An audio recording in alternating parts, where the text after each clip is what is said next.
Xin chào mừng quý thầy cô, quý đồng nghiệp đến với hội nghị khoa học thường niên của Liên chi hội tim mạch can thiệp thành phố Hồ Chí Minh với chủ đề đó là cập nhật chẩn đoán và điều trị các bệnh nội khoa, can thiệp tim mạch và các cái bệnh liên quan, được tổ chức tại Trung tâm Hội nghị Vitopia, tỉnh Phú Yên trong 3 ngày từ ngày 7 đến ngày 9 tháng 7 năm 2023.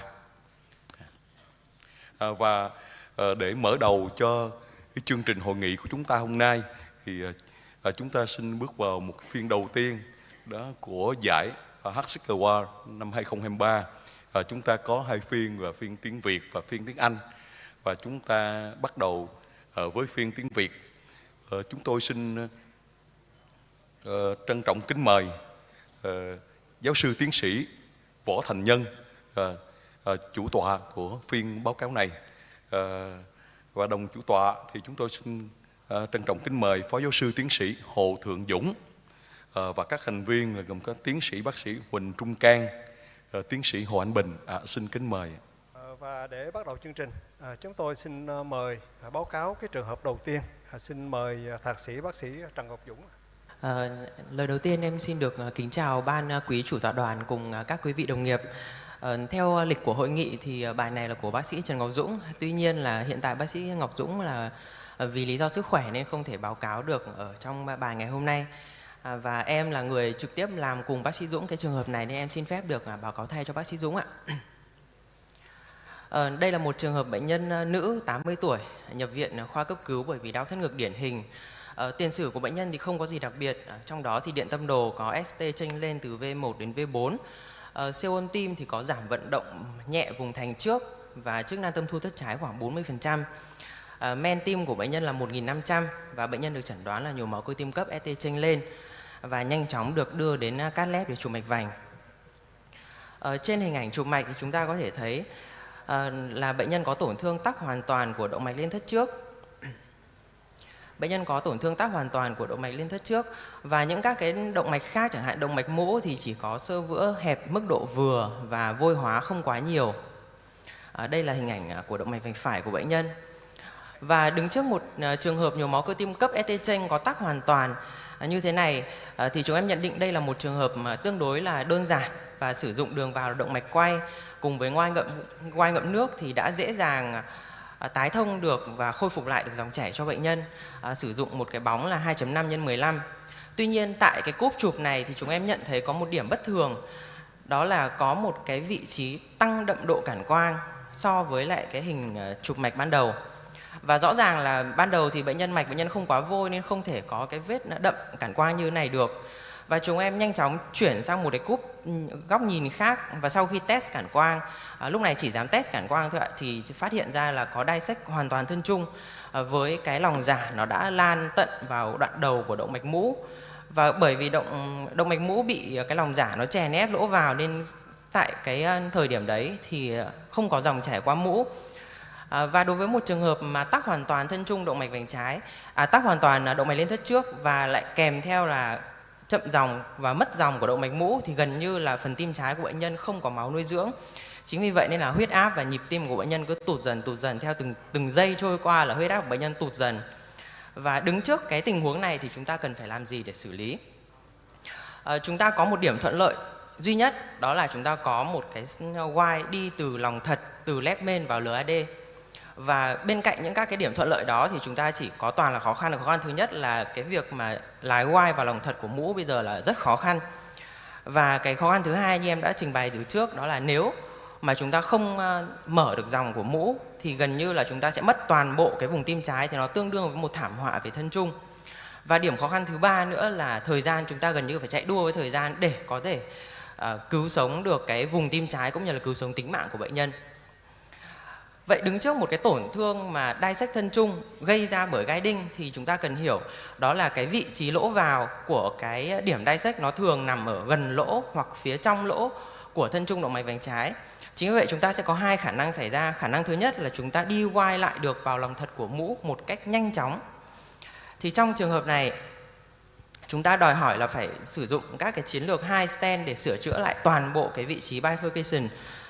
Và câu hỏi đặt ra là chúng ta có nên sử dụng những các cái biện pháp mà chúng ta quen thuộc, chúng ta làm thành thạo để xử lý cái trường hợp mà cái tổn thương của bệnh nhân như này hay không? Thì câu trả lời là không, bởi vì trong trường hợp này cái việc mà lái Y vào mũ là rất khó. Chính vì vậy chúng ta bắt buộc chúng ta phải giữ Y ở mũ cũng như là giữ Y ở LAD. Và đứng trước những các cái tình huống như thế thì cái phương án khả dĩ nhất trong trường hợp này đó là sử dụng DK Crash. Một cái trường hợp thứ hai nữa là chúng ta không thể rewind lại được vào mũ, bởi vì là huyết động bệnh nhân thì đang tụt chỉ còn là 60-30, rồi nhịp thì chậm xuống còn độ khoảng 50 lần một phút. Và chúng ta vẫn chỉ có Y ở trong lòng thật của left main LAD thôi. Thì chúng ta sẽ làm như nào? Chúng ta sẽ sử dụng những các cái stent lớn và ngắn. Thường là đường kính sẽ rơi vào khoảng 4.0, 4.5 hoặc 5.0 và dài thường chỉ 8mm thôi. Thì những stent này thì ở Bệnh viện Tim Hà Nội đều có đủ tất cả. Thì chúng ta sẽ đặt vào cái vị trí lỗ vào của thân trung động mạch vành trái. Và khi mà chúng ta đặt stent như này thì tương tự như khi chúng ta làm can thiệp stent graft trong những trường hợp lóc tách động mạch chủ. Thì khi chúng ta bịt được cái vị trí lỗ vào phía trên thì lập tức cái lòng giả nó sẽ bị ép nhỏ lại. Và khi đó chúng ta sẽ hy vọng hai điều xảy ra. Thứ nhất, đó là dòng của mũ sẽ được mở ra. Và như vậy thì cái huyết động của bệnh nhân sẽ được cải thiện. Và thứ hai nữa là nó sẽ tạo thuận lợi cho việc chúng ta đi Y trở lại vào lòng thật của mũ. Và sau đó chúng ta lại sử dụng những chiến lược hai stent can thiệp chỗ chia đôi để xử lý cái vị trí bifurcation này. Và có một cái trường hợp thứ ba có thể xảy ra là chúng ta đang có sẵn cái Y ở từ left main vào LAD. Thì vì sao chúng ta không đặt luôn một stent crossover từ left main vào LAD thì chúng ta một lúc chúng ta xử lý được cả hai việc. Việc thứ nhất là đè được cái tổn thương dissect từ lỗ vào, và cái việc thứ hai là chúng ta xử lý được luôn cái tổn thương ở phía dưới của LAD là cái tổn thương nguyên phát của bệnh nhân. Tuy nhiên nếu chúng ta làm như vậy thì sẽ gây ra cái tình trạng là thứ nhất plug ship vào lỗ của mũ, và thứ hai nữa là khi mà chúng ta đã đặt stent từ đây vào thì cái việc mà chúng ta rewind vào mũ lúc sau này nó sẽ trở nên khó khăn. Và chúng ta đều biết là bây giờ thì cái động mạch lên thất trước vừa bị tắc hoàn toàn nên là chúng ta không thể coi mũ là nhánh phụ được. Chính vì vậy nên nó sẽ gây nguy hiểm cho bệnh nhân. Và chính vì lý do đó nên là chúng ta sẽ không lựa chọn phương án trong phương án thứ ba này trong trường hợp này. Và thực tế thì kíp can thiệp đã làm như thế nào? Thì rất may mắn và sử dụng những các cái kỹ năng lái Y trong những các trường hợp CTO thì chúng em đã men theo cái Y của left main vào LAD để khẳng định chắc chắn vào lòng thật của LAD, sau đó kéo ngược trở lại thì đến cái vị trí bifurcation này cái đầu Y nó có thể nó sẽ bật được vào trong lòng thật của mũ. Và sau khi mà đầu Y đi vào trong đường lòng thật của mũ thì đi Y vào mũ, và lúc mà có Y vào thì một phần cái lòng thật nó được nâng đỡ bởi cái thân Y nên là cái dòng chảy của mũ đã được tái lập trở lại và huyết động của bệnh nhân ổn định. Chính vì vậy nên chúng em đã tiến hành IVERT để khẳng định một lần nữa chắc chắn là cái Y này của chúng ta đã nằm ở trong lòng thật, và sau đó chúng ta mới tiến hành đặt stent. Thì như chúng ta có thể thấy ở trên hình ảnh IVERT ở đây. Và ở trên hình ảnh IVERT ở đây chúng ta có thể thấy là cái lòng thật của mũ Y đã đi vào lòng thật, và lòng thật của mũ rất nhỏ và nó bị đè ép bởi cái vị trí lòng giả, đè ép bởi cái lòng giả ở đây. Thậm chí chúng ta có thể nhìn thấy cái lớp nội mạc nó di động theo từng nhịp tim, tức là nó vẫn đập theo từng nhịp tim, thể hiện là cái lỗ rách ở phía đầu của left main là rất lớn. Và sau đó thì chúng em quyết định là sử dụng mũ làm nhánh chính và chúng ta đặt stent LAD trước bằng một stent phủ thuốc 2.75x48, bóng crush là bóng 3.5. Một điểm cần lưu ý ở trong cái tình huống này là chúng ta không phải đặt theo cái tình huống thông thường là chúng ta có thể test để xác định lỗ vào, mà mỗi một lần test thì chúng ta sẽ gây ra cái nguy cơ là cái vết dissect nó sẽ lan rộng hơn. Chính vì vậy nên chúng ta chỉ sử dụng cái vị trí của bóng, vị trí của Y và sử dụng nhiều bình diện khác nhau để có thể xác định được chính xác cái vị trí mà chúng ta thả stent đầu tiên. Sau đó thì chúng em sử dụng một stent là 3.5x48 để đặt cross từ left main vào mũ, và sau đó POT lại bằng bóng 4.0x15. Kissing balloon bằng bóng 30 và bóng 275 tại mũ và LAD, và sau đó report lại bằng bóng 4.0. Thì đây là kết quả cuối cùng sau can thiệp. Dòng chảy ở cả mũ và cả LAD đều đạt TIMI 3 và huyết động của bệnh nhân ổn định, và bệnh nhân được ra viện sau 3 ngày làm can thiệp. Bài học rút ra từ cây lâm sàng này đó là cái việc mà gây dissect thân trung động mạch vành trái do guiding thì là một cái tình huống không hề hiếm gặp, đặc biệt là ở những bác sĩ mới làm can thiệp. Do đó nên là cái việc chúng ta giữ được guiding đồng trục là bắt buộc để có thể tránh được cái việc gây tổn thương trực tiếp do thân trung hoặc là do chúng ta bơm thuốc cản quang. Và một điểm nữa đó là chúng ta không được phép là quá thân thuộc với một cái kỹ thuật hai stent nào mà chúng ta cần phải biết tất cả các phương pháp đó và có thể tùy biến trong từng trường hợp khác nhau, tùy từng trường hợp cụ thể cũng như là tùy từng cái giải phẫu cụ thể của bệnh nhân ạ. Bài trình bày của em đến đây là hết ạ. Em rất mong nhận được sự góp ý của ban chủ tọa đoàn cùng các quý đồng nghiệp ạ. Vâng, xin cảm ơn bác sĩ Trần Ngọc Dũng của Viện Tim Hà Nội. Chúng ta có một ca mở đầu rất là challenge ha, tức là vào là bóc tách luôn left main. Và các bạn mới bắt đầu phải tiến hành là kiểm tra là cắt qua mình có đi đúng hay không và đặt theo kỹ thuật high stent và cuối cùng thành công. Như vậy thì đầu tiên thì tôi xin ý kiến của Benedict. Chắc là đầu tiên mời tiến sĩ Huỳnh Trung Ca có comment và có câu hỏi gì cho bác sĩ Trần Ngọc Dũng trước. Đầu tiên thì cũng xin chúc mừng ekip đã có một ca rất là hay và rất là nói chung là rất là hồi hộp. Tuy nhiên tôi chỉ đặt ra những cái câu hỏi sau đây. Thứ nhất á, là chúng ta có cái catheter mà microcatheter 2 lồng không? Nếu có thì chúng ta sẽ đi vào rất là dễ dàng. Tại vì với nó hẹp cái lồng như vậy, chúng ta đi một cái quai thứ hai vào thì như vậy để vào lồng thật của nó cũng là một cái khó khăn. Cũng may mắn chúng ta vào được. Nếu chúng ta vào không được thì sao?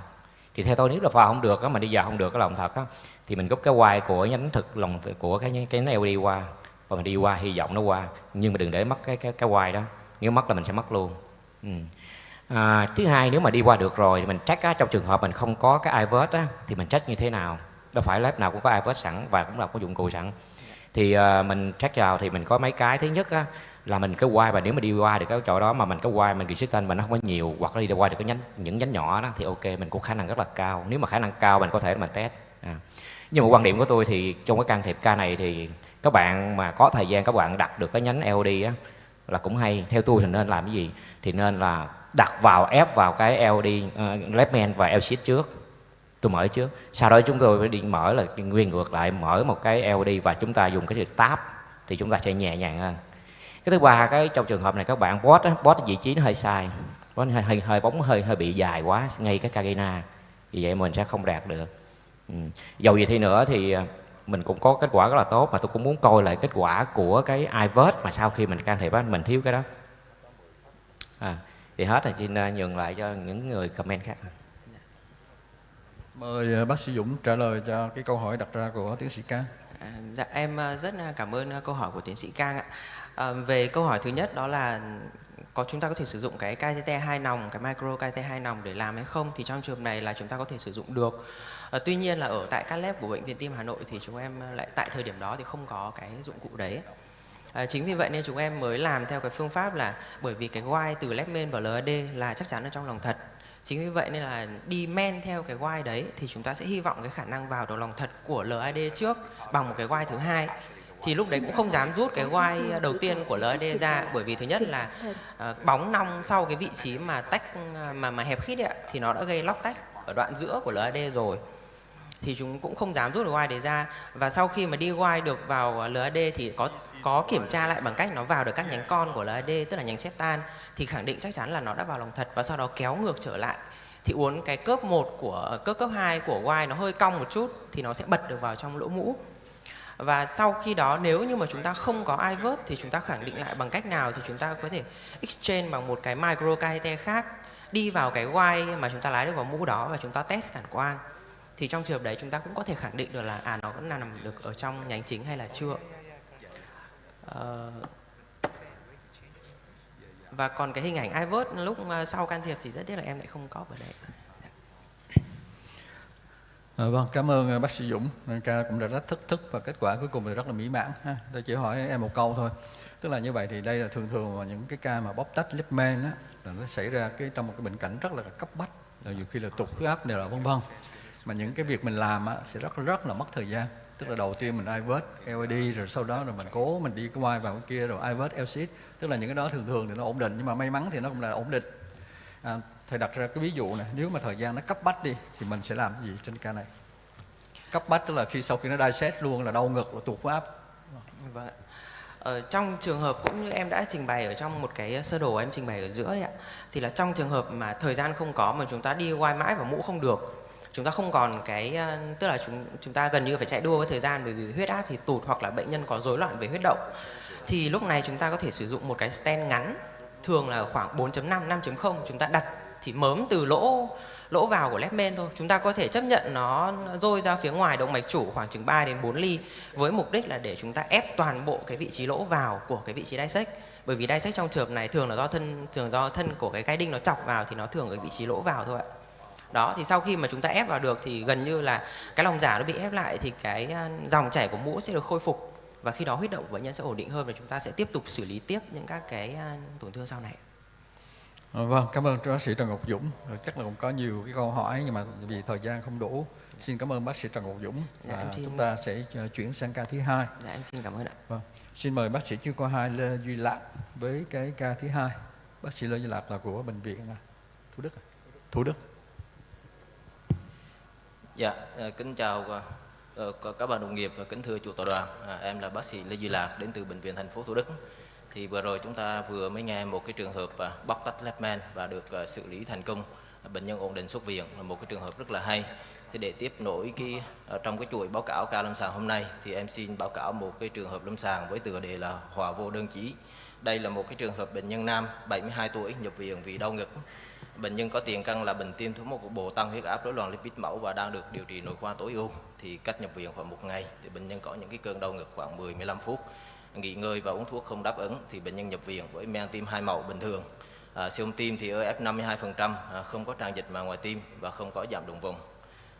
Với một cái điện tâm đồ thì có ST, T âm D2-VF, chẩn đoán tại thời điểm hiện tại là một cái đau ngực ổn định CSS3, tăng huyết áp, rối loạn lipid máu. Và chính vì bệnh nhân không có đáp ứng với điều trị nội khoa trước đó cho nên lên kế hoạch chụp mạch vành và sẽ chỉ định tái thông mạch vành. Thì đây là cái hình ảnh chụp mạch vành của bệnh nhân.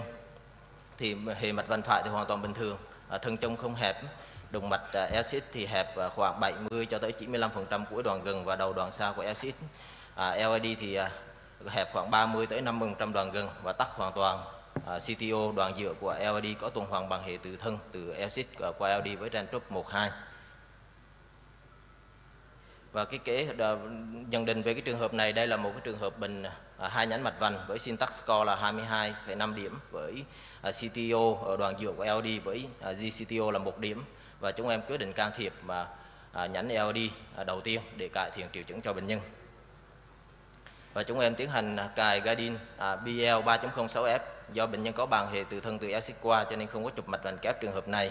DY Sion Blue 0.014 với bỏng là 1.5 nhân 10 hỗ trợ, không thành công, không đi qua được sang thương. Sau đó đi qua Fielder ITIA cũng không qua được sang thương. Sau khoảng 45 phút nỗ lực thì không có đi được qua được sang thương tới đoạn xa của LD, và chúng em quyết định dừng, không can thiệp LD. Và đối với cái trường hợp này bệnh nhân đau ngực nhiều và cái sang thương của L6 cũng rất là critical với khoảng 70 tới 95% cái chỗ hẹp nhất ở cuối ở đầu đoạn xa. Thì chúng em quyết định là can thiệp L6 bởi vì nhận định trường hợp này L6 thì can thiệp cũng tương đối dễ dàng. Và khi mà cải thiện được cái dòng chảy L6 thì sẽ cho bàn hệ qua LD, cũng giúp cho cải thiện được triệu chứng của bệnh nhân tốt hơn và tạo thuận lợi hơn cho can thiệp LD thì 2 sau này. Và chúng em đi Sion Blue vào cái đoạn xa, nhánh xa của L6 và nong bỏng predilect bằng nong bỏng NC 2.5 x 10, áp lực 12-14 atmosphere. Sau khi predilect xong thì chúng em đặt một stand Science Sierra 2.5 x 23 lên 2 lần áp lực 12-14 atmosphere. Thì khi đặt stand thì ghi nhận là thấy có cái hình ảnh của cái quai Sion Blue nó kẹt vào một cái nhánh nhỏ của cái L6, và với ý định là sẽ rút cái quai này đi lại vào cái nhánh xa, đoạn xa của L6 để post lại bằng cái bỏng 2.5 đã có sẵn và post lại của cuối cùng bằng cái bỏng 2.5 NC và kết thúc thủ thuật. Thì khi rút cái quai ra thì thấy là cái hình ảnh của cái phần cản quang của cái quai L6 thì gần như không có di chuyển, và khi phóng cái màn hình to lên thì thấy là cái phần rất là nhiều cái mất cái tính liên tục của cái phần cản quang phía cái phần cản quang của cái quai Sion Blue. Và lúc đó thì chính do cái động tác kéo ra cho nên cái quai nó bị dàn ra rất là dài, dàn ra thành một cái sợi tơ rất là mỏng. Vậy thì đối với trường hợp này thì chúng ta sẽ làm gì? Và chúng em đã cố gắng đi cái micro vào bên trong cái quai nó bị dàn ra nhưng không được, và trong một cái phút bối rối thì đã làm mất luôn, lót luôn cái guiding catheter và làm đứt luôn cái quai cái phía xa, tức là cái phần cứng phía ngoài nó đã bị đứt ra luôn. Vậy thì cái câu chuyện bây giờ nó phức tạp hơn. Bây giờ cái câu chuyện bệnh nhân là có một cái xích ở bên ngoài, một cái phần phía ngoài đã bị đứt rồi, và một cái quai nó mắc vào bên trong cái nhánh xa của L-xích, và cái quai này nó vẫn đi bên trong stent. Câu chuyện bây giờ là còn xích, quai và mạch vành của bệnh nhân. Vậy thì tiếp theo chúng ta phải làm gì đối với cái trường hợp này? Chúng ta cố gắng cài lại cái guiding qua cái đường động mạch quay, hay là cố gắng dùng bằng cách nào đó trượt cái microcatheter đi theo cái quai để trợ lực và lấy cái quai nó bị kẹt ra, hay là tiếp cận động mạch đùi và dùng các cái biện pháp như snare hay là twist quai để cố gắng lấy quai ra cho bệnh nhân. Thì đối với cái trường hợp này thì các bạn đồng nghiệp mình có thể ý tưởng làm gì ở trong cái trường hợp này? Và chúng em quyết định là tiếp cận bằng động mạch đùi và dùng cái quai standard và GR thử cố gắng móc để biến một cái quai nó bị dạng thành một cái quai nó bị đứt, thì hoàn toàn mình có thể lôi cái phần bên ngoài ra, bên trong mình có thể điều trị bảo tồn, hoặc có thể mình dùng snare hoặc là twist quai mình có thể lấy dễ dàng hơn. Nhưng một cái sự tiếp cận này bằng động mạch đùi và dùng cái snare và twist quai đều không thành công, và trong khoảng 1 giờ nỗ lực thì gần như không có cách nào để lấy cái phần quai nó bị dạng và bị kẹt vào bên trong cái L-xích ra ngoài. Và đối với trong cái trường hợp này thì sau khoảng hơn 1 tiếng đồng hồ thì huyết động bệnh nhân cũng hoàn toàn ổn định, không có đau ngực, không khó thở, sinh hiệu mạch và huyết áp hoàn toàn bình thường. Và trong cái lúc đó thì chúng em cũng có hội ý với các bác sĩ đàn anh để tìm các cái cách nào đó để có thể tư vấn để có thể lấy cái quai bệnh nhân ra. Thì khoảng tầm tới thời điểm khoảng 180 phút thủ thuật thì bắt đầu quan sát thấy cái hình ảnh trên monitor thì bắt đầu huyết động của bệnh nhân bắt đầu giảm, huyết áp tâm thu khoảng 130 xuống 100, bắt đầu bệnh nhân có xuất hiện những cái triệu chứng khó thở đầu tiên. Vậy thì cái câu chuyện gì đang xảy ra với bệnh nhân lúc này? Có phải là có một hiện tượng nó đang huyết khối động mạch vành, hay là bóc tách động mạch vành, hay là có một cái biến chứng kép nào đang xảy ra tại thời điểm này hay không? Và lúc này thì tổng thời gian thủ thuật thì được khoảng tầm là gần 3 tiếng đồng hồ rồi. Và chúng em quyết định là chụp cái động mạch vành để kiểm tra, thì hoàn toàn không ghi nhận hình ảnh huyết khối, cũng không ghi nhận hình ảnh cản quang thoát mạch. Và lúc này huyết áp của bệnh nhân có xu hướng nó tụt sâu hơn, nhịp tim tăng. Vậy thì tại thời điểm bây giờ chúng ta sẽ làm gì tiếp theo? Khi một cái quai chúng ta chưa lấy ra được, huyết động bệnh nhân bắt đầu sụt dần và bệnh nhân bắt đầu có biểu hiện suy hấp, chúng ta tiếp tục dùng vận mạch để mọi nỗ lực để lấy quai, hay là chúng ta ngưng thủ thuật, tiếp tục hồi sức và điều trị bảo tồn, hay là tìm kiếm một nguyên nhân khác, một cái biến chứng nào khác mà chúng ta chưa có tìm ra trên bệnh nhân này. Và chúng em quyết định là siêu âm tim tại giường, bởi vì tại cách lab thì không có máy siêu âm tim, chúng em phải huy động máy siêu âm tim. Và lúc đó siêu âm tim ra thì có một cái lớp dịch màng ngoài tim ở thành trước khoảng 13 mm, mà siêu âm tim trước khi thủ thuật thì hoàn toàn không có hiện tượng tràn dịch màng ngoài tim. Tổng thời gian thủ thuật tới bây giờ là khoảng 180 phút rồi, và tính thời điểm đi từ YLD cho tới lúc mà bệnh nhân có sụt huyết động là khoảng 2 tiếng rưỡi đồng hồ, là 150 phút, tức là khoảng 2 tiếng rưỡi sau bệnh nhân bắt đầu mới xuất hiện cái triệu chứng của suy sụp huyết động. Vậy thì bây giờ tình huống bây giờ nó trở nên phức tạp hơn. Có phải là có một cái perforation từ LAD hoặc L-xích mà chúng ta chưa có quan sát được trên hình ảnh chụp mạch hay không? Bởi vì LAD thì là cái trong 30 phút đầu thì có đi quay để can thiệp cái chỗ CTO của LAD, còn L-xích là một loạt các cái sự cố mà xảy ra khi mà có kẹt quay đó, thì liệu có một cái perforation nó xảy ra vào thời điểm đó hay không mà chúng ta chưa có tìm ra. Vậy thì cái câu chuyện bây giờ nó đã phức tạp rồi thì nó càng phức tạp hơn. Bây giờ là câu chuyện của một cái quai nó bị đứt ở bên ngoài.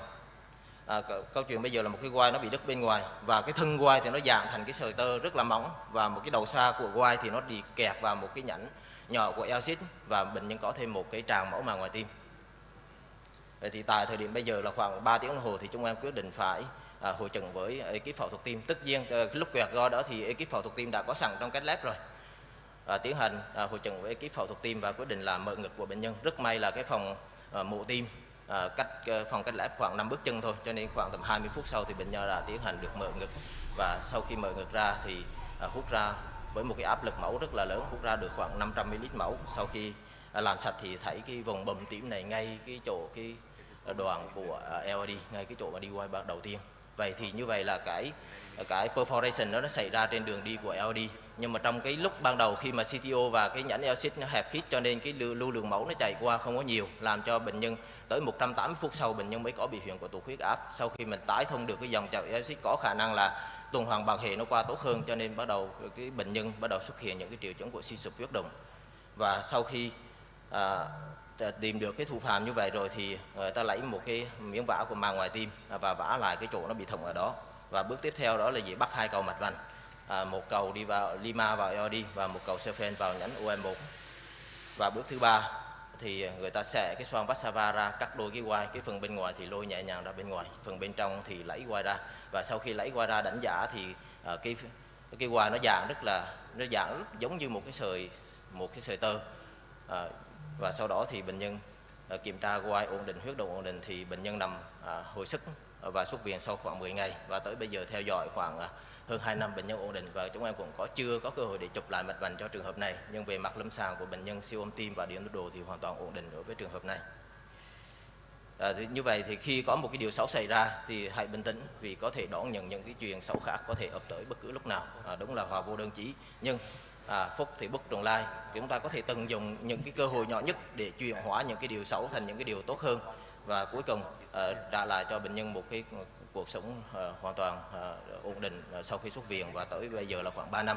Thì đây là một cái trường hợp lâm sàng mà có thể nó nằm trong cái lưu giữ trong cái ký ức của bác sĩ tim mạch can thiệp, nhưng với sự động viên của tinh thần của hội là sharing and learning, cho nên em mạnh dạn chia sẻ những cái trường hợp này mà bản thân trong 2 năm nay thì gần như lưu giữ cũng không có chia sẻ ra được, bởi vì đây là một cái biến chứng mà bản thân về cái vấn đề can thiệp không có làm gì được. Em xin báo cáo hết cái trường hợp này. Xin cảm ơn sự theo dõi của chủ đoàn và các bạn đồng nghiệp. Chúng tôi xin lưu ý quý cử tọa là cái gì trong phòng này thì giống như là khi cha xứ mà nghe xưng tội vậy nha. Cái gì ở trong phòng này thì ở trong phòng này thôi nha. Ra khỏi phòng mình đừng có bàn tán tùm lum ha. Xin mời bác sĩ Hồ Anh Bình có ý kiến cái trường hợp này.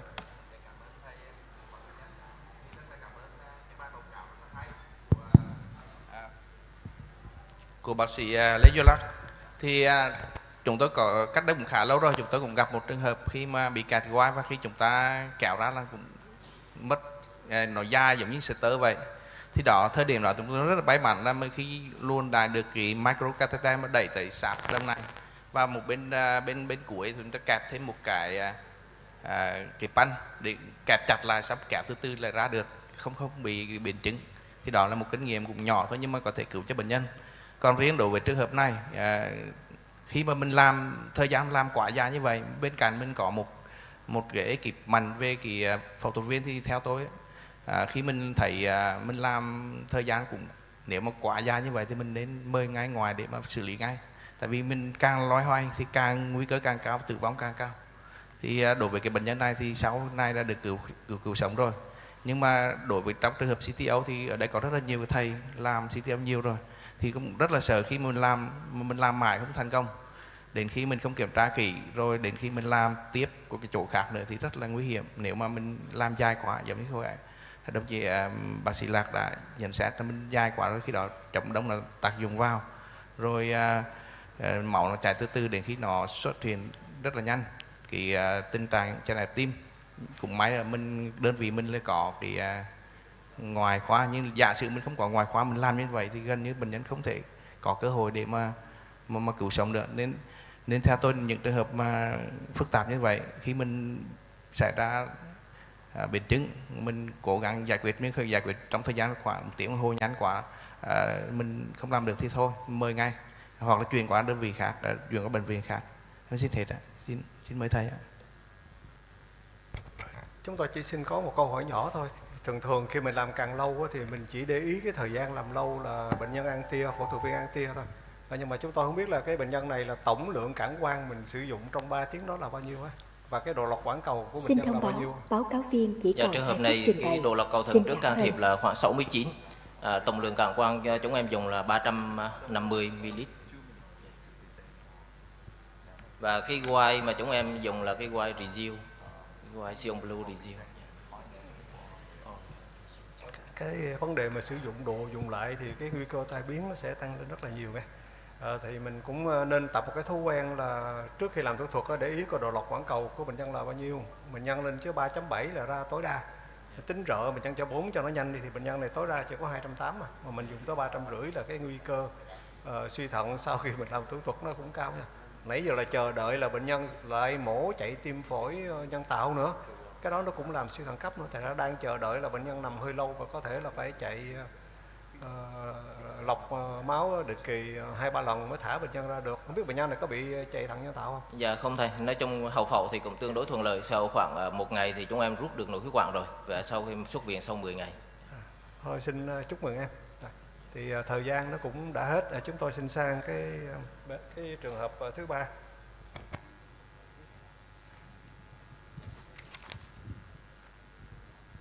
Cảm ơn bài báo cáo của bác sĩ chuyên khoa 2 Lê Duy Lạc. Sau đây chúng tôi mời một ca lâm sàng thứ 3, đó là của thạc sĩ bác sĩ Mai Xuân Anh. Xin mời bác sĩ.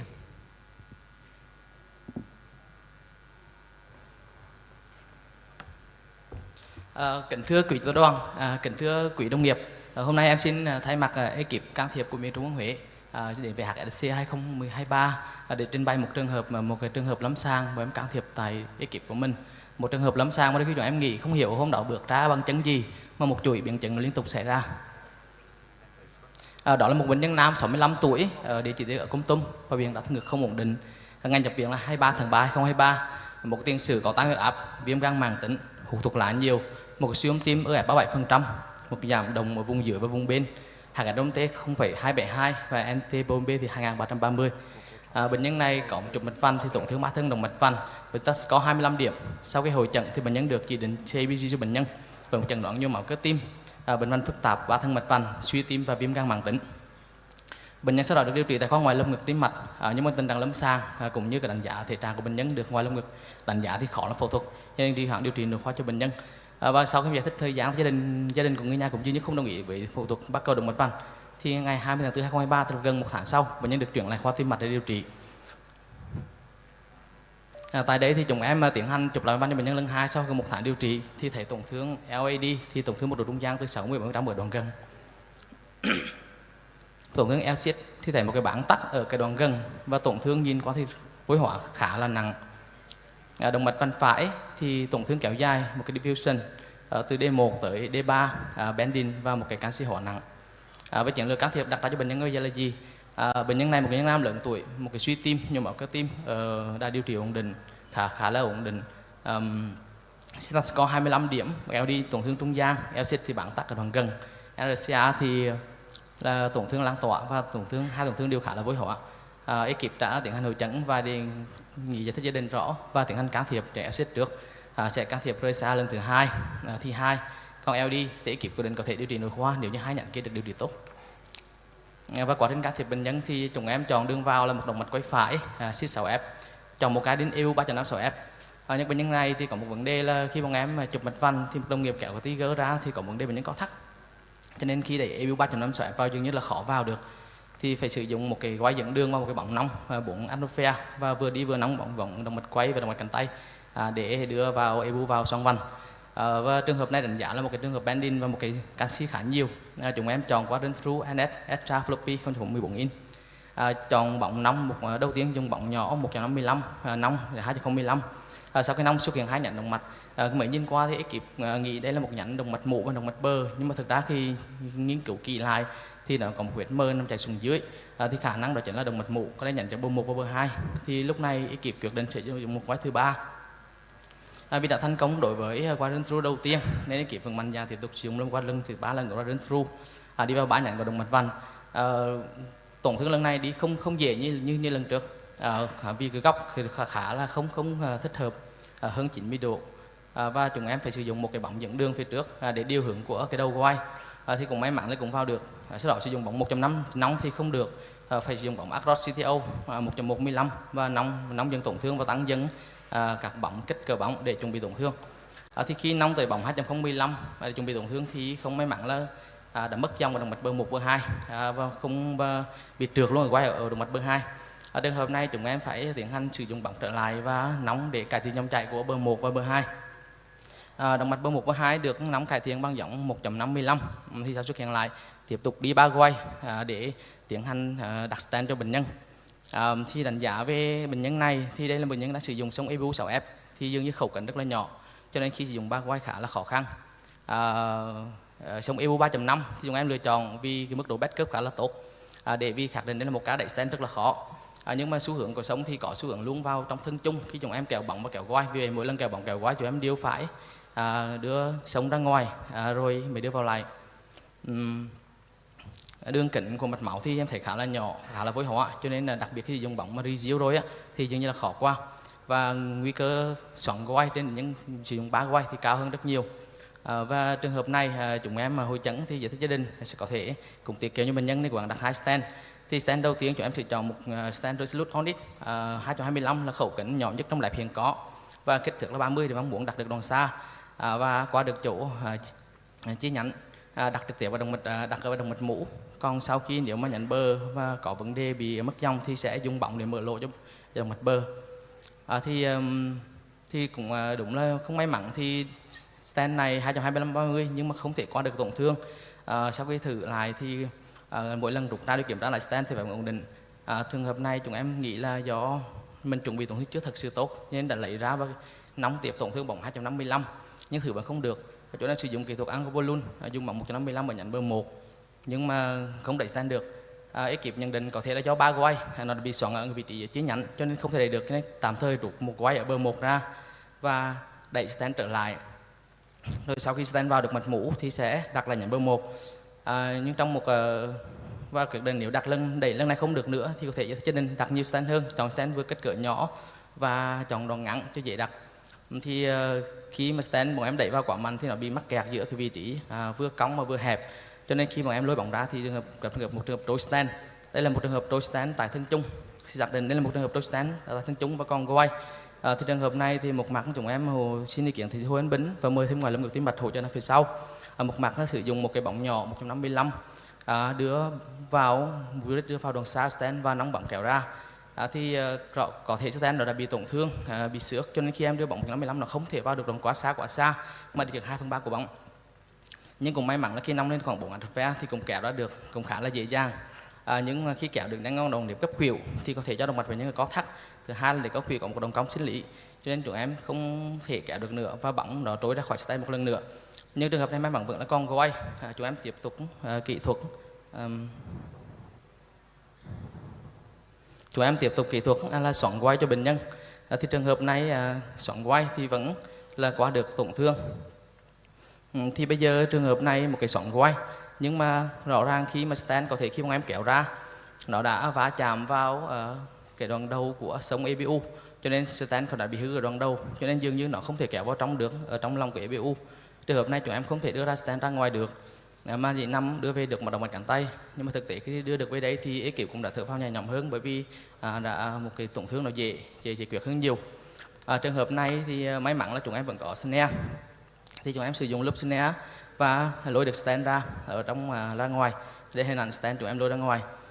Thì khi đó ekip chuẩn bị sử dụng sống Tiger lần này 5F chụp lại, bởi vì tất cả các dụng cụ em đã rút ra ngoài, và sử dụng sống Tiger chụp lại đánh giá lại tổn thương một lần nữa và hội chẩn để tiếp tục có thể sử dụng cái liner hay là có thể tổn thương. Hiện tại thì một cái xui xẻo là khoa em hiện tại không cái máy effort đang bảo trì, cho nên vẫn không thể dùng effort cho bệnh nhân. Cái liner thì phải đặt hàng chứ hiện tại không có sẵn tại lab. Ở trường hợp này khi em chụp lại thì một lần nữa một cái gọi là ạc mộng, một cái bóc tách ở thân chung, nhưng bóc tách thân chung tiếp B. Thì trường hợp này tụi em tiến hành đi 2 gói và hội chẩn phải đặt nhánh dạng nhánh gấp cái tổn thương này. Thì đi 2 gói bảo vệ một nhánh LED và một nhánh động mạch mũ. Gói ở động mạch mũ chúng em không dám đi quá xa bởi vì đã nóng bỏng nhiều lần thì sợ khả năng sẽ bóc tách. Chúng em đặt lần này chỉ lựa chọn EU 3.06F vì không cần cái độ backup nữa. Và khi để chống sống vào quá sâu, trường hợp này đặt một cái stent 4.012 Resolute Onyx và NC 4.58. Thì kết quả tổn thương thì tổn thương sau đặt được stent ở thân chung. Đánh giá lại tổn thương với nhau thì khi mà anh nhìn lại các view trước thì rõ ràng đã có một bóc tách nhẹ type A ở trên cái view trước can thiệp, nhưng ekip không nhận ra. Bệnh nhân không hề có rối loạn hoạt động và không hề đau ngực. Có thể do cái sống đó vào quá sâu như em dự định lúc đầu là sống EU 3.5 đã backup quá và có sống can thiệp vào thân chung quá sâu. Thứ hai, tại cái vị trí rơi stent là vị trí ngay tại thân chung thì có thể khi em nóng bỏng lên và kéo bóng ra quá mạnh đã gây tổn thương. Đó chính là 2 nguyên nhân mà nghĩ đến gây tổn thương bóc tách ở động mạch này. Thì trường hợp này cái cuối cùng chúng em đã đặt được thành công một stent 4.0 15 tại thân chung và NC bổ sung. Trường hợp này thì thời gian can thiệp khá là lâu và sẽ đã biến chứng liên tục. Ekip thống nhất hiện tại cũng không thể dám can thiệp tiếp theo bởi vì có thể không biết chừng biến chứng này tiếp tục xảy ra nữa. Thì có thể nghỉ ngơi và dự định sẽ chuẩn bị tốt hơn, có thể chuẩn bị ra rota cho bệnh nhân hoặc là một cái guide liner guide plus để mà can thiệp lần sau. Hiện tại dòng chảy của động mạch mũ thì thấy dòng chảy TIMI còn thấy 23, có thể lên một can thiệp mà nóng bỏng cứu vớt cái dòng máu. Và tạm thời bệnh nhân huyết động ổn định và đưa bệnh nhân về phòng để theo dõi. Phần trình bày của em đây là hết. Xin cảm ơn sự lắng nghe của thầy cô và quý đồng nghiệp. Cảm ơn phần trình bày của bác sĩ Mai Xuân Anh. Tuy nhiên chúng ta không đạt được mục đích tái thông có toàn diện cái nhánh LCS, nhưng mà chúng ta cũng đã đạt được TIMI 2 TIMI 3, cũng là một cái kỳ công. Tuy nhiên mà trải nhát đất đó là ta bóc tách cái đoạn Lepman. Thì coi qua ca này thì chúng ta thấy rằng một cái bệnh 3 nhánh mạch vành có chỉ định tái thông là hiển nhiên tuyệt đối. Tuy nhiên phương pháp chọn lựa vẫn là hàng đầu, vẫn là trong trường hợp này là canxi rất là nặng trên hình angiogram, thì hàng đầu vẫn là bypass. Tuy nhiên bệnh nhân từ chối thì chúng ta phải bắt buộc phải can thiệp. Vậy mà với tình huống can thiệp này thì chúng ta đích của nó đầu tiên là chúng ta chọn LCS. Tuy nhiên LCS chúng ta nhìn thấy rằng canxi rất là nặng mà nó xoắn vận rất là dữ. Sau khi chúng ta đi 3 cái quay qua mà không giữ được tổn thương và những bóng nhỏ chúng ta cũng không nông được. Vì vậy mà chúng ta có cái chiến lược trước khi can thiệp nó tổn thương mà canxi chúng ta phải có chiến lược rõ ràng. Thứ nhất là hình ảnh học, thứ hai là những phương pháp hỗ trợ. Ví dụ chúng ta phải gota, hay là chúng ta cũng có những cái bóng cứng.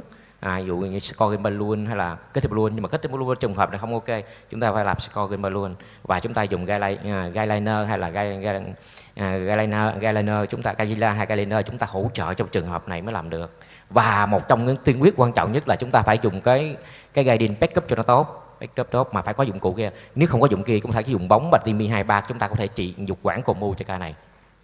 Thì một lần nữa chúc mừng cái ca này. Tuy nhiên để hoàn thiện cái ca này hơn thì mời thầy Hồ Thường Dũng cho những cái đóng góp cái ca này. Mời thầy. Vâng, xin cảm ơn. Đầu tiên cũng xin chúc mừng là bệnh nhân bác sĩ thạc sĩ Mai Xuân Anh. Cái ca này mình cũng kết thúc cuối cùng và nó cũng gọi là tốt đẹp. Tuy nhiên thì tôi nghĩ rằng là lúc đầu các bạn đánh giá cái ca này nó cũng chưa hết.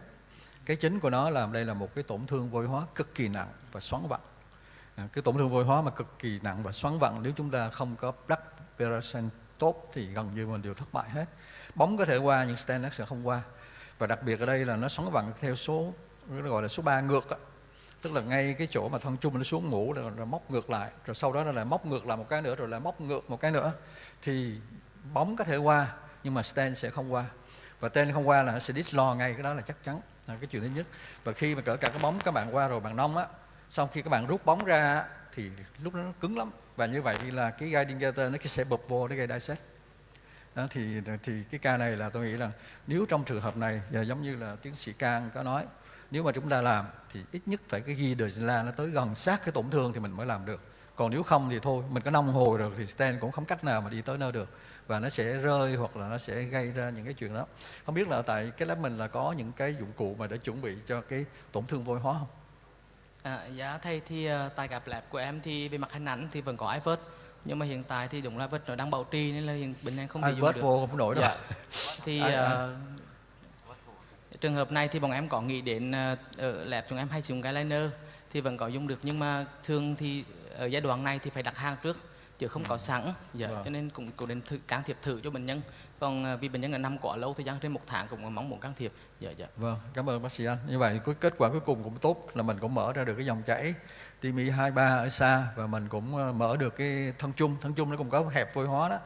Và cái hẹp trong đó nếu mà mình có iVert chắc chắn nó sẽ có hẹp. Kết quả như vậy là tốt. Xin cảm ơn bác sĩ thạc sĩ Mai Xuân Anh. Và chúng ta đến cái ca cuối cùng của ngày hôm nay trong cái phiên đầu tiên. Xin mời bác sĩ chuyên khoa 2 Huỳnh Hữu Nam với cái ca cuối cùng. Dạ, kính thưa quý thầy trong chủ tịch đoàn, kính thưa tất cả các bạn đồng nghiệp. Em tên là Huỳnh Hữu Nam, đang làm ở Bệnh viện Đa khoa Đà Nẵng. Hôm nay em rất vinh dự được đến hội nghị chúng ta và báo cáo một ca tình huống lâm sàng là bóc tách động mạch vành phải do gây đinh. Bài báo cáo của em gồm có 4 phần. Một là những cái biểu hiện lâm sàng của bệnh nhân, 2 là quá trình can thiệp, 3 là một số cái learning point và 4 là kết luận. Đây là một bệnh nhân nam 42 tuổi, tiền sử thì sống rất khỏe mạnh, không có một cái bệnh lý nào khác. Gia đình thì có bố của bệnh nhân là có bị nhồi máu cơ tim lúc 61 tuổi. Và lần này thì bệnh nhân lý do chính vào viện đó là đau ngực. Bệnh nhân đau ngực ngày thứ 3, 2 ngày đầu thì đau 1-2 cơn một ngày. Ngày nhập viện thì bệnh nhân đau nhiều hơn, đau trên 20 phút cho nên nhập viện. Khi vào viện thì thăm khám lâm sàng bệnh nhân cũng khá ổn định, mạch huyết áp ổn định và chỉ có cái đau ngực ở sau xương ức. BMI bệnh nhân là 23. Xét nghiệm thì có cái rối loạn lipid máu với LDL 5,8, nên HDL là 7,4 và bệnh nhân này có men tim tăng nhẹ, tuy nhiên không biến đổi nhiều. Mức lao cầu thận và các xét nghiệm khác hoàn toàn bình thường.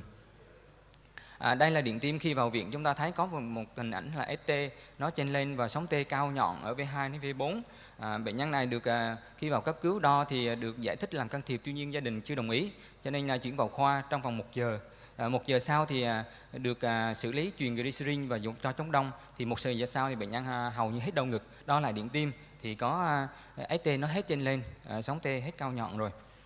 Và lúc đó gia đình đồng ý làm can thiệp mạch vành và đưa lên làm can thiệp. Và cũng báo cáo với các quý thầy cô là lúc đó thì trong lab của em thì nó hết cái song chụp 5F, cho nên là chỉ có cái guiding can thiệp thôi, và quyết định là dựa vào ACR, cho nên là quyết định chọn IPU 3.5 để chụp động mạch vành trái, và nếu mà có tổn thương LD thì mình làm luôn, sau đó mình chụp động mạch vành phải. Thì khi chụp động mạch vành trái đúng giống như mình dự đoán, đó là nó tổn thương hẹp khít đoạn 1 động mạch liên thất trước, và thủ thuật thuận lợi với một đặt cái stent ở động 1 động mạch liên thất trước. Sau khi làm xong mà động mạch liên thất trước chụp lại thì thấy hoàn toàn là tốt.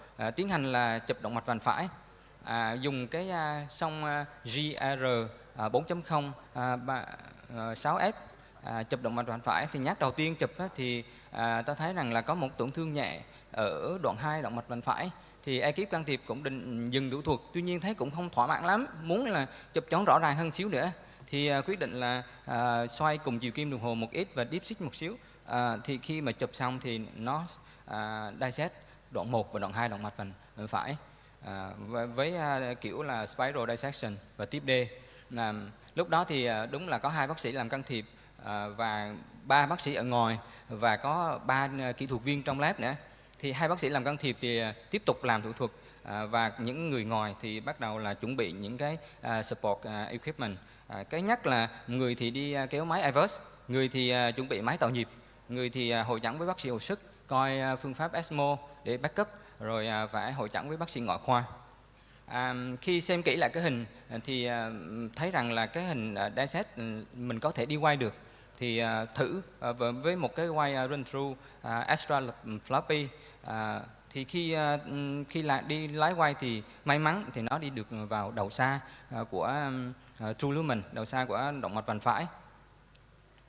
Và tiến hành là kiểm tra thì may là khi mình test nhẹ thì đầu xa vẫn còn dòng, cho nên là mình make sure rằng là cái wire nó ở true lumen và free, cho nên là ekip can thiệp tự tin đặt một stent đầu gần 3.544 và đầu xa 3.0.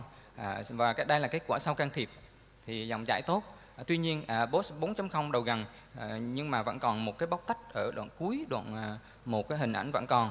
Tuy nhiên thì đã BOSS 4.0 rồi, và theo dõi thì cái hình ảnh bóc tách nó không lan rộng hơn, cho nên là tiến hành dừng thủ thuật. Và theo dõi bệnh nhân đến nay là làm can thiệp tháng 7 năm ngoái, đến nay là tháng 7 thì 1 năm, trong 1 năm thì bệnh nhân hoàn toàn khỏe mạnh. Từ cái ca biến chứng này thì em rút ra một số cái bài học. Bài học thứ nhất là làm thế nào để chúng ta dự phòng được cái biến chứng. Trước hết thì các quý đồng nghiệp thấy rằng bệnh nhân này khi mà bệnh nhân này có một cái hình ảnh cái đoạn 1 của động mạch vành phải rất là ngắn.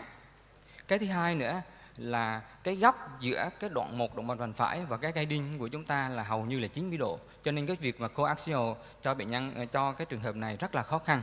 Cho nên là khi chụp động mạch vành, nếu chúng ta test lên mà thấy đoạn 1 động mạch vành phải như thế này thì khi chụp thì chúng ta hết sức cẩn thận. Mặc dù có thể là áp lực nó không tuột, nhưng mà mình chụp rất là cẩn thận. Cái thứ ba nữa là cũng là tình cờ, tức là cũng không thể là dứt khoát được, bởi vì là không thể chọn được, bởi vì là không có cái đinh 5F để xong 5F để chụp, cho nên phải chọn 6F, mà 6F thì cái nó kích thước đường kính lớn và nó cứng hơn, cho nên cái khả năng dissect càng cao hơn, cho nên khi chụp thì vẫn khuyên là chọn 5F nhiều hơn. Cái thứ 6 nữa là không nên deep seat. Cái thứ tư là không nên deep seat vào. Deep seat vào thì chúng ta nếu mà đoạn 1 động mạch vành phải mà ngắn như thế này, khi deep seat thì đến cuối đoạn 1 thì nó sẽ qua đoạn 2 và ngay góc đó là sẽ bị dissect ngay.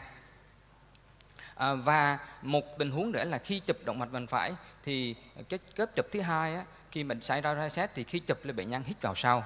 Khi hít vào sau, mặc dù áp lực không damping, nhưng mà khi bệnh nhân hít vào sau thì cái đoạn 1 động mạch vành phải di chuyển lên và vô hình dung cái song nó sẽ deep seat nhiều hơn, và lúc đó lại sẽ gây ra dissect. Cho nên là khi chụp những hình dạng động vật như thế này thì cũng nói bệnh nhân trước là nếu mình DeepSeek thì mình phải hỏi bệnh nhân là không được hít sâu vào. Đó là những cái điểm chúng ta dự phòng làm sao mà để cho khỏi bóc tách. Cái thứ hai, nếu bóc tách xảy ra thì chúng ta phải có nhiều cái phương tiện để support. Nếu mà chúng ta không thể lái quay được, không đặt stand shield được cái chỗ ending point thì mình phải có nhiều cái dụng cụ để mà support cho bệnh nhân. Và thứ ba nữa rất là quan trọng, em nghĩ rằng rất quan trọng trong trường hợp này, thắng hay không thắng là việc là mình có rewind được vào true lumen hay không. Xét về hình ảnh thì thật ra trên ISO thì để mà xác định được true lumen đi vào đường vào thì cũng không phải là xác suất 100%. Tuy nhiên thì em thấy em suy nghĩ rằng và cũng thử một số ca rồi thì thấy rằng là nếu mà trên hình ảnh có dissection thế này thì có hai phần. Một phần là nó thoát cản quang chậm hơn, một phần thoát cản quang nhanh hơn. Thì cái nhanh hơn đó là true lumen và cái chậm hơn là fall lumen. Như vậy thì em đi quay thì sẽ đi quay vào cái đường mà thoát cản quang nhanh hơn. Thì nhìn cái đoạn nữa, nhìn cái vị trí đó để mà mình hướng quay về vị trí đó thì cái xác suất mình vào được true lumen cao hơn. Và đúng như vậy thì khi đi vào được quay lòng thật thì thấy các quay nó tựa ở những điểm mà trước đó là màu trắng. Và cái thứ hai nữa là trong trường hợp này thì cái guiding khi chụp là nó DeepSeek, tuy nhiên khi đi quay vào thì em sẽ bởi vì lúc đó guiding đang đồng trục vào vị trí mà bị bóc tách, vị trí entry point của bóc tách, cho nên là bọn em tiến hành lui guiding một xíu và xoay ngược chiều kim đồng hồ để cho nó lệch cái hướng vào entry point hơn và xác suất là vào lòng thật tốt hơn. Cái thứ ba nữa là làm sao mà kiểm tra được cái quay ở đầu xa vào thì trong trường hợp này thì test nó có dòng. Tuy nhiên nếu mà không được thì chúng ta cũng có thể làm dùng microcatheter, nhưng mà trong trường hợp của em thì nó rất là free, đi free và nó test nó ở trong mạch vành, cho nên là rất tự tin là nó ở trong mạch vành. Cái thứ tư nữa, uốn quay như thế nào thì đây là cái hình em tự vẽ. Bản thân em nghĩ rằng là nếu mà bóc tách động mạch vành thì lòng thật và lòng giả, thì nếu chúng ta uốn cái quay mà cấp 2 mà dài và làm cho cái đầu của cái quay nó miết vào cái thành của mạch máu và đi đối diện với lại cái lòng giả thì cái xác suất mình vào lòng thật là càng cao hơn. Chúng ta thấy 3 hình, nếu hình dưới nách là lòng giả mà 50-50 thì mình vào vẫn được. Nếu 70-30 mình vào cũng được, mà 90-10 mình vào cũng được. Nếu cái tip của cái đầu gai quay mà càng miết vào cái thành mạch máu thì xác suất mình vào true lumen càng cao hơn. Và rất là may là em đã vào được true lumen. Và cái thứ tư nữa là mình đặt stand, mình đặt ở đâu trước, đặt ở đoạn gần trước hay đặt đoạn xa trước. Thì trong trường hợp này bọn em đặt ở đoạn gần trước với suy nghĩ rằng nếu mình siêu cái entry point thì cái dissection nó không lan rộng hơn và tiến hành, và kết quả là đã đạt được 2 stand. Và để kết luận bài nói hôm nay thì em xin có một số kết luận. Bóc tách động mạch vành do guiding là một biến chứng rất là nguy hiểm, và để mà xác định mà phòng ngừa được thì trước hết chúng ta khi mà cài cái xông chụp vào động mạch vành phải, mình test nhẹ thử xông vào chưa thì mình phải cố gắng coi thì cái hình dạng của động mạch vành phải như thế nào, cái xông mình có khả năng có coaxial hay không. Nếu mà khó khăn coaxial thì chúng ta phải chụp thật sự là cẩn thận. Và nếu mà biến cố xảy ra thì chúng ta phải có sự chuẩn bị thật tốt và có nhiều cái thiết bị để hỗ trợ thì tăng cái khả năng cứu sống bệnh nhân hơn. Và cách uốn quay cũng như xác định cái lòng thật lòng giả trên angio này cũng là một cái tip and trick em nghĩ là cũng rất là quan trọng. Và đặt stand ở vị trí mà entry point trước, sau đó mình đặt stand ở đầu xa sau thì cũng là một cái chúng ta nên cân nhắc. Em xin chân thành cảm ơn ạ.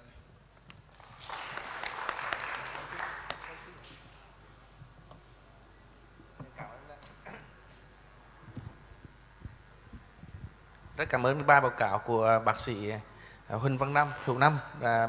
Cái xử lý mình rất là hay khi mà mình thấy một trường hợp biến chứng gây ra khi mà mình không chụp động mạch vành phải mà không có đồng trục. Thì mình có một câu hỏi thôi, cái trường hợp này khi mà mình đã có sẵn iVert như vậy, mình có đã quay rồi thì tại sao mình kiểm tra luôn bằng cái iVert cho chắc chắn? Tại vì nói vậy cho mình cũng không được chủ quan. Nếu mình đặt cái stand mà đã đi vào lòng dạ như vậy, mà lỡ mà đi vào lòng dạ mình đặt cả là mình không còn cơ hội để mà cứu sống bệnh nhân. Xin hết. Dạ, em cảm ơn câu hỏi của tiến sĩ Bình ạ. Thì thật sự thì cũng có cân nhắc dùng cái iVert hay không. Tuy nhiên thì trong trường hợp này test á, thì dòng đầu xa có, và nhìn hai cấp, tức là cấp nghiêng trái và cấp 4 buồng, thì cái Y luôn luôn ở trong lòng thật. Và cái thứ ba nữa là cái Y đi rất là free, đi lên nhánh trên và nhánh dưới BLV và BDA rất là dễ dàng. Cho nên là lúc đó bọn em rất là tự tin là nó ở trong lòng thật, và kết quả là đã đạt được cái stand ạ.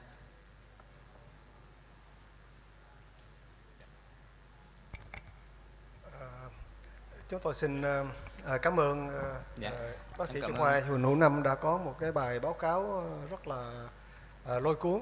Nhưng mà chúng tôi nghĩ là mình tính trên cái phương diện kinh tế thì cái ống thông chẩn đoán 5F nó chỉ có 800.000 à. Và bây giờ mình dàn dựng rồi làm iVerse rồi nọ này nọ ra thì nó tới mấy chục triệu lận. Thành ra chắc là thay vì trang bị những cái phương tiện chụp hình lên cho nó hoành tráng thì thôi, mình kêu bệnh nhân chạy ra ngoài mua cái ống thông chẩn đoán 5F 800.000 đi cho nó kinh tế. Đó là cái chuyện thứ nhất. Và cái chuyện thứ hai, chúng tôi cũng nhận xét thấy là hình như là mình làm quy trình ngược không nha. Ví dụ như mình đã chẩn đoán là mình sẽ can thiệp bên nhánh trái thì bao giờ người ta cũng sẽ chụp cái nhánh không có tổn thương trước, chứ không ai mà chụp vô cái nhánh có tổn thương rồi mình can thiệp mà mình không biết bên kia cái nhánh kia nó có tổn thương hay không. Rủi bên kia nó có tổn thương, bên này có tổn thương, mình nhào vô coi chừng là cái tổn thương nó tương đương left main, tổn thương hai nhánh nặng thì nó căng thẳng.